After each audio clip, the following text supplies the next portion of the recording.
Assalamualaikum warahmatullahi wabarakatuh, teman-teman sekalian. Sekarang kita insya Allah akan membahas salah satu buku yang ditulis oleh Profesor Amro ini, yakni tentang Ulumul Quran.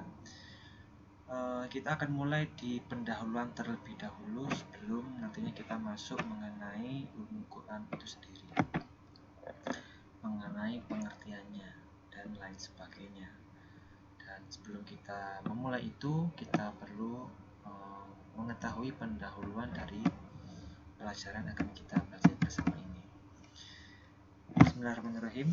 Allah Subhanahu wa Ta'ala sebagai pencipta semua makhluk yang ada dan menempatkan manusia sebagai makhluk yang paling sempurna seperti dalam firman-Nya.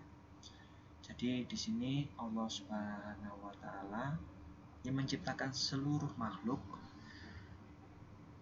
dan menempatkan manusia sebagai makhluk sempurna. Jadi kita di awal-awal ini kita perlu mengetahui bahwasanya Allah Subhanahu wa Ta'ala sebagai Tuhan kita ini menciptakan seluruh makhluknya, dan terutama manusia kita ini sebagai makhluk, termasuk makhluk yang Allah ciptakan ini, dikaruniai sebuah derajat yang mulia di antara makhluk-makhluk lainnya dan diberikan kesempurnaan daripada makhluk-makhluk lainnya. Salah satu bentuk kesempurnaan yang Allah Subhanahu wa Ta'ala berikan kepada kita yakni adanya akal. Seperti yang Allah firmankan, A'udzubillahi minasyaitonirrajim, Bismillahirrahmanirrahim, laqad khalaqnal insana fi ahsani taqwim. Yang artinya sesungguhnya kami ciptakan manusia dalam bentuk yang sebaik-baiknya. Surat At-Tin ya. Kita bisa melihatnya di surat At-Tin. Ayat berapa?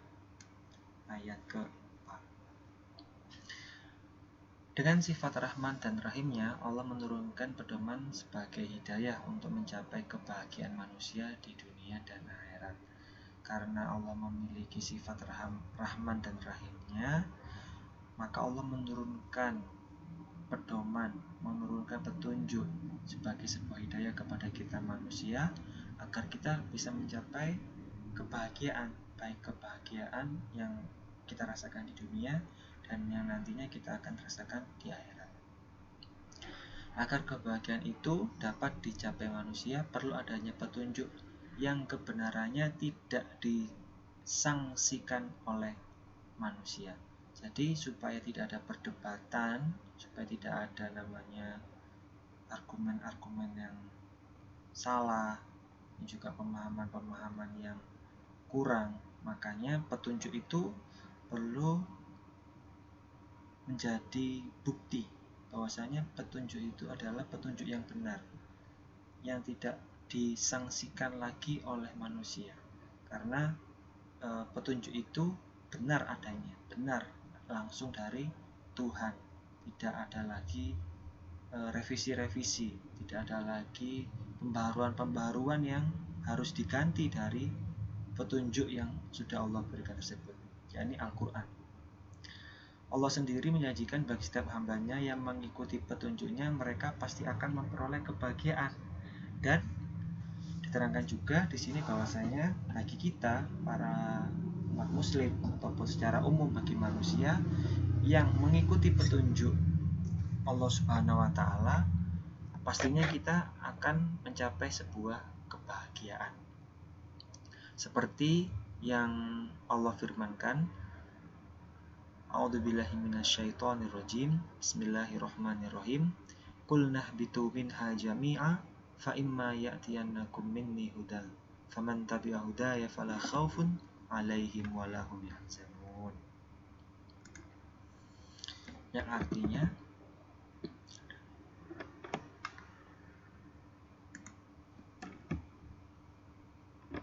kami berfirman, turunlah kamu dari surga itu. Kemudian jika datang petunjukku kepadamu, maka barang siapa yang mengikuti petunjukku, niscaya tidak ada kekhawatiran atas mereka dan tidak pula mereka merasa sedih. Dalam surat Al-Baqarah ayat ke-30. jami'an fa imma ya'tiyakum minni hudan faman tabi'a hudaya fala khaufun 'alaihim wa lahum yahzanun. Ketika kita sudah mendapatkan petunjuk dari Allah itu diterangkan dalam ayat ini bahwasanya kita tidak perlu khawatir, kita tidak perlu cemas, dan kita tidak perlu pula untuk bersedih hati. Wala khaufun 'alaihim wa lahum yahzanun. Perintah dan janji tersebut sebenarnya ditujukan kepada seluruh umat manusia. Jadi petunjuk yang ada, yakni Al-Quran ini, tidak hanya untuk orang muslim saja, tapi petunjuk ini untuk secara umum ditujukan kepada seluruh umat manusia sebagai anak cucu Adam. Kita manusia dan pastinya kita adalah anak cucu keturunan Nabi Adam. Di sini perlu adanya hubungan antara pencipta dan makhluknya dalam merealisasikan komunikasi antara Tuhan yang Maha Gaib dan manusia yang berada di alam nyata. Diutuslah utusan-utusannya. Melalui para malaikat, Allah Subhanahu wa taala menurunkan hidayah berupa wahyu-wahyu yang disampaikan kepada para nabi dan rasulnya. Jadi untuk penyampaian komunikasi antara Tuhan dan juga makhluknya, maka perlu adanya utusan-utusan atau yang kita kenal dengan rasul-rasulnya, nabi-nabinya, sebagai penyampai komunikasi antara Tuhan dengan makhluknya. Karena yang kita tahu, yang kita ketahui bersama, Allah adalah yang Maha Gaib dan kita adalah makhluk yang kasat mata yang berada di dunia ini. Maka perlu adanya komunikasi antara Tuhan dan makhluk, antara Allah dengan kita sebagai makhluk, dengan Allah menurunkan sebuah hidayah berupa wahyu-wahyu, berupa suhuf, berupa kitab-kitab yang disampaikan kepada para nabinya melalui malaikatnya. Dan kita tahu malaikat yang menyampaikan wahyu adalah Jibril alaihissalam.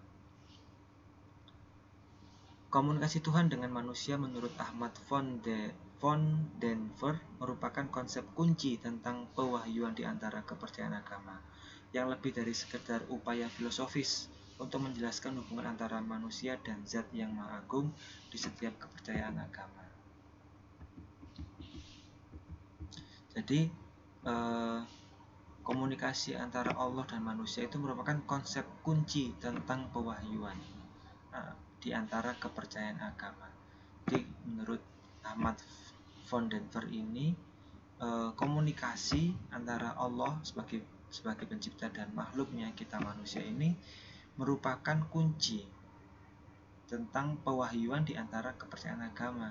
Jadi kalau kita ingin mempercayai suatu agama, kita harus tahu apa sih agama ini, untuk apa sih agama ini, dan salah satu petunjuknya adalah dengan diturunkannya wahyu, yakni yang kita ketahui bersama, yakni Al-Quranul Karim. Selanjutnya, Islam yang dibawa Nabi Muhammad Sallallahu Alaihi Wasallam adalah agama yang menyempurnakan syariat-syariat agama syariat agama terdahulu. Al-Quran adalah sumber ajaran Islam. Jadi dengan diturunkannya Al-Quran ini, syariat terdahulu disempurnakan oleh Al-Quran, dan Al-Quran ini merupakan sumber dari ajaran agama Islam. Jadi sudah ada syariat-syariat terdahulu, syariat-syariat nabi-nabi sebelum Nabi Muhammad Sallallahu Alaihi Wasallam, dan syariat-syariat yang terdahulu itu yang sudah dilaksanakan, dilakukan, dijalani oleh nabi-nabi terdahulu dan juga para umatnya, disempurnakan dengan adanya Al-Quran ini yang diberikan kepada Nabi Muhammad SAW. Al-Quran sebagai pedoman pertama dan utama umat Islam diturunkan dalam bahasa Arab. Jadi Al-Quran ini merupakan sumber utama, sumber yang inti dari agama Islam, dan Al-Quran ini diturunkan dengan bahasa Arab. Namun yang menjadi masalah dan pangkal perbedaan adalah kapasitas manusia yang sangat terbatas dalam memahami Al-Quran. Jadi yang menjadi masalahnya bukan Al-Qurannya, tapi kapasitas manusia, kapasitas kita sebagai manusia yang kurang dalam bisa memahami Al-Quran tersebut, karena adanya perbedaan-perbedaan seperti itu. Karena pada kenyataannya tidak semua yang pandai bahasa Arab, sekalipun orang Arab itu sendiri, mampu memahami dan menangkap pesan ilahi yang terkandung di dalam Al-Quran. secara sempurna, terlebih orang ajam atau non-Arab. Jadi orang-orang yang pandai bahasa pun kadang-kadang kesulitan dalam memahami dan menangkap pesan Allah, pesan ilahi yang terkandung dalam Al-Quran. Apalagi kita, orang-orang non-Arab yang disebutkan dengan orang-orang ajam, orang-orang yang di luar negara Arab. Itu pasti kita juga akan mengalami kesulitan-kesulitan yang lebih daripada mereka yang sudah memahami bahasa Arab dengan fasih, dengan kemampuan bahasanya. Nah, itu saja dalam memahami makna dan juga memahami pesan-pesan Allah Subhanahu wa taala yang terkandung dalam Al-Qur'an saja itu perlu pemahaman yang sangat ekstra.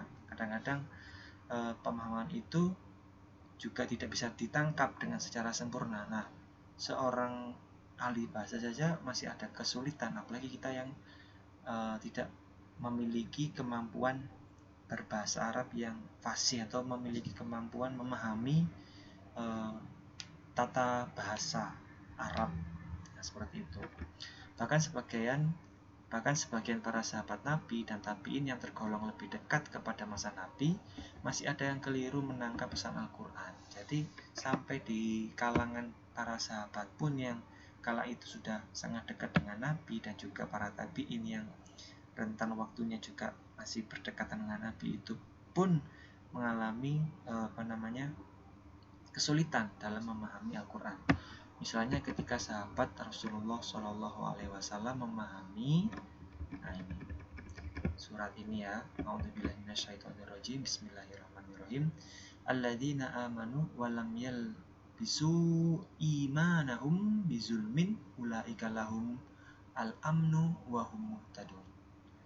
Seperti itu kalau kita baca ya. Kalau kita baca secara Al-Quran, ya kita baca secara Al-Quran, alladzina amanu wa lam yalbisu imanahum bizulmin ulaika lahumul amnu wa hum muhtadun. Kalau kita baca secara Al-Quran, tapi kalau kita baca secara berbahasa Arab atau imla ya, kita bacanya bisa kita potong-potong seperti itu tadi, yang artinya orang-orang yang beriman dan tidak mencampur adukan iman dengan kezaliman, mereka itulah orang-orang yang mendapatkan keamanan dan mereka adalah orang-orang yang mendapat petunjuk. Nah, ini di surat Al-An'am ayat 82 yang barusan kita tadi baca, mereka para sahabat bingung dan tidak mampu memahami maksud ayat tersebut. Kemudian mereka bertanya kepada Nabi SAW, apa yang dimaksud dengan zulmun? Nah, kemudian Nabi menjelaskan bahwa yang dimaksud dengan zulmun yakni asyirkun. Ya, seperti itu. Jadi alladzina amanu wa lam yalbisuna imanahum bizulmin. Nah, bizulmin itu mereka tidak tahu apa makna bizulmin. Ternyata makna bizulmin adalah syirkun. Selanjutnya di kasus lainnya, ketika turun firman Allah tentang masalah puasa, wa kulu washrabu hatta yatabayyana lakumul khaytul abyadu minal khaytil aswadi minal fajr, yang artinya dan makan minumlah hingga terang bagimu benang putih dan benang hitam, yaitu fajar. Nah, salah seorang sahabat yakni Adi bin Hatim mengambil benang putih dan benang hitam dan melihatnya, tetapi ia tidak dapat membedakannya. Pagi harinya ia mendatangi Nabi Muhammad dan menanyakan kepadanya. Nabi menjelaskan bahwasanya al-khaytul abyad maksudnya adalah siang dan al-khaytul aswad adalah malam. Nah, ketika diturunkan ayat ini, sahabat Nabi Adi bin Hatim itu malah mengambil benang putih dan juga benang hitam dan lalu melihatnya. Jadi benang putih diambil, benang hitam diambil lalu dilihatnya. Nah, karena dia juga masa kebingungan, akhirnya dia menanyakan kepada Rasulullah, ya Rasulullah, maksudnya al-khaytul abyad wal khaytul aswad ini apa? Benang hitam dan benang putih. Lalu Rasulullah menjelaskan bahwasanya khaytul abyad adalah siang hari dan khaytul aswad adalah malam hari. Jadi dari kedua kasus itu adalah bukti bahwasanya informasi-informasi yang datang dari langit itu perlu dipahami dan diterjemahkan kembali agar ditangkap pesan yang sebenarnya. Jadi seperti informasi-informasi seperti tadi, contoh tadi zulmun, ternyata mereka tidak mengetahui maksud dari zulmun adalah syirkun. Setelah itu sahabat Adi bin Hatim contohnya khaitul abyad wa khaitul aswad, dia malah mengambil benang, padahal benang itu ya memang betul secara literal kan khaitul abyad artinya adalah benang putih dan khaitul aswad adalah benang hitam, tapi secara makna yakni khaitul abyad adalah siang hari dan khaitul aswad adalah malam hari. Jadi yang menjadi inti utamanya ialah bagaimana dapat mengaktualisasikan petunjuk-petunjuk itu setelah melalui proses pemahaman yang benar. Jadi bagaimana intinya itu adalah petunjuk-petunjuk itu kita bisa aktualisasikan dengan melalui proses pemahaman yang benar. Salah satu tugas utama Nabi adalah memberikan penjelasan atas wahyu-wahyu yang diturunkan. Itulah fungsinya Nabi Muhammad SAW yang menjelaskan wahyu-wahyu yang diturunkan kepadanya melalui perbuatan beliau, melalui perkataan beliau, dan lain sebagainya. Nah, teman-teman sekalian, kita lanjutkan nanti di video selanjutnya setelah ini, dan pada intinya di video kali ini kita bahas yang singkat itu dulu mengenai bahwasanya intinya perlu adanya pemahaman dengan melalui proses yang benar supaya kita dapat memahami Al-Quran itu secara baik dan lebih paham ya, lebih mendalam mengenai Al-Quran tersebut. Terima kasih telah menonton. Kita lanjut ke video selanjutnya insya Allah, dan klik like, komen, dan subscribe.